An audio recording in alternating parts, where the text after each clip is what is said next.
Hello again. I spoke the other day about the fact that one seldom sees black people in museums and art galleries, although most of them cost nothing at all to enter. The same is true of historic sites, such as Roman remains, churches, and other parts of Britain's cultural heritage.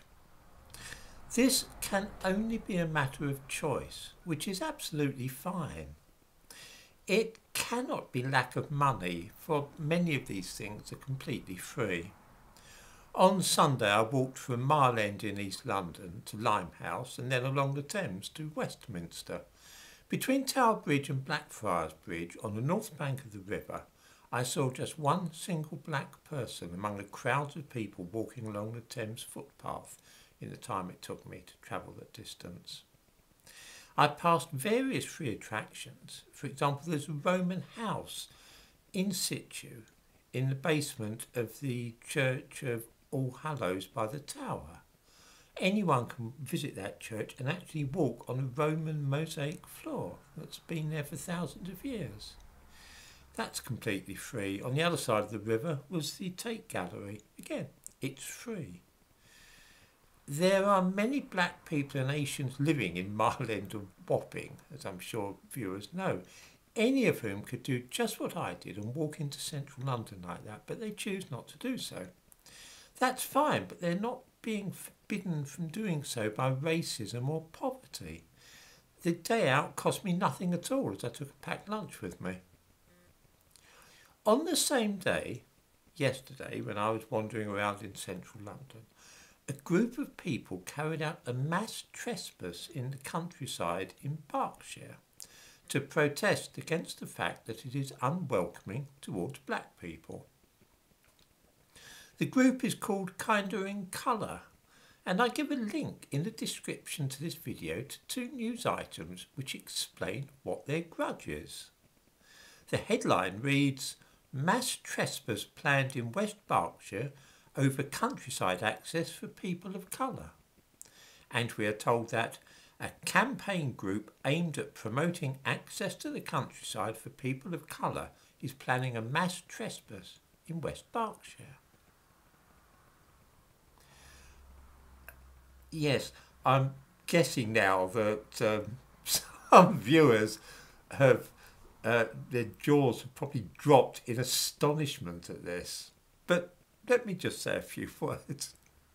One thing which strikes me immediately is that whenever I visit the countryside, I stick to recognised footpaths and rights of way. I am not sure why this group of black people did not decide to do this if they want to go for a picnic in the countryside.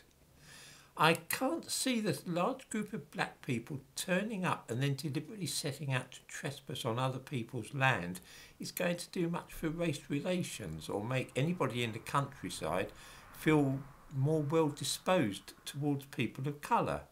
But that's just my personal opinion. The person who arranged this strange event is called Nadia Sheikh, and she says that children and descendants of immigrants from countries where they've previously lived, nature has been something more passive and more biodiverse. That idea of going out to visit nature is a very British thing and quite westernised and not part of people's cultural heritage, which I'm sure is quite true, but nobody says that they have to go into the countryside. If it's not part of their heritage, that's fine.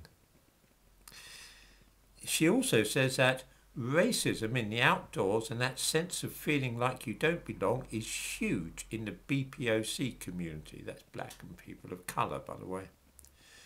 Racism in the outdoors.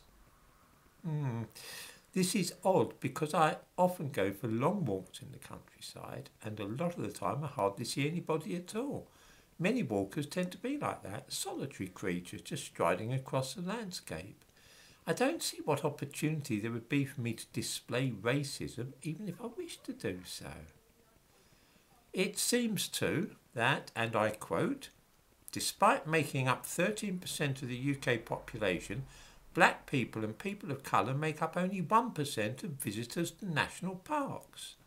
Just 39% of people from BPOC backgrounds live within a 5-minute walk to green spaces, compared with 58% of white people.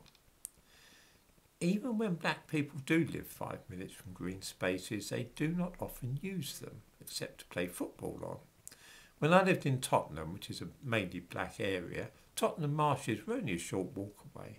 We often used to go over the marshes for picnics when my daughter was small, or use fishing nets to catch tiddlers or observe the bird life. You used to see kestrels there and so on. They're a fantastic open space, but one would only ever see white families visiting them, never any black people. If black people in London wish to visit the countryside, they need only take the tube to Loughton on the Central Line, and then they can go to Epping Forest. The Metropolitan Line will take them into the country.